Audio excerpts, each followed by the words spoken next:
A Minnesota state representative is dead and a state senator is recovering after they were both shot in separate targeted attacks earlier in the day.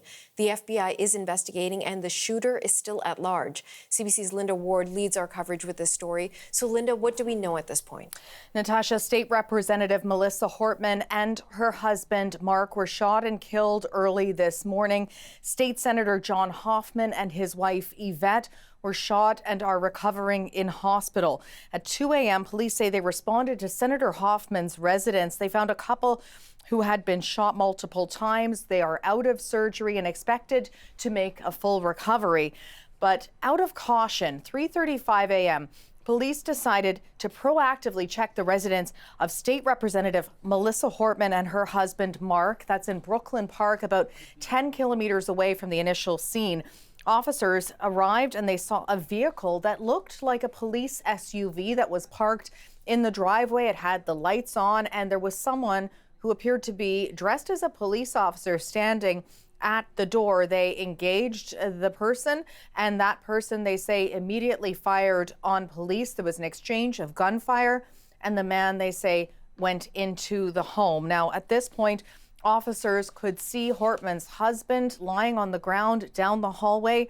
They went inside, dragged him outside and tried to save his life, but it was too late. He was already dead. And then using a drone, they then searched the home and found the body of Melissa Hortman. They searched the vehicle and say that they found inside what they're calling a manifesto that listed the names of several officials and state lawmakers. They are now being provided security. Minnesota Governor Tim Walz spoke at a news conference earlier today saying that the state has lost a great leader and saying that this was a politically motivated assassination. We must all, Minnesota and across the country, stand against all forms of political violence. At this precipice moment we're on, this tragic act here in Minnesota should serve as a reminder to all of us. The democracy and the debates in the halls of Congress, in state houses, in school boards, is a way to settle our differences peacefully and move society to a better place. And we also heard from U.S. President Donald Trump saying that the shooting appears to be a targeted attack, Natasha, against state lawmakers. Let's talk about the manhunt that's currently underway for the suspect. What's happening on that front? So Tim Walz saying that he has activated the State Emergency Operations Center. The FBI is now involved in this investigation, and a very active investigation it is. We heard from the chief of police about what's being done to search for the suspect who's still at large.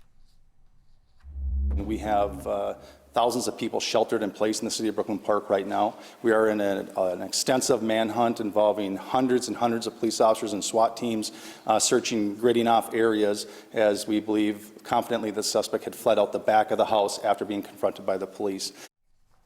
And they are telling people not to open the door if a police officer comes to the door, to call dispatch to verify that they are a police officer, because, of course, it is believed that this person is dressed to resemble a police officer, or may still be at this point.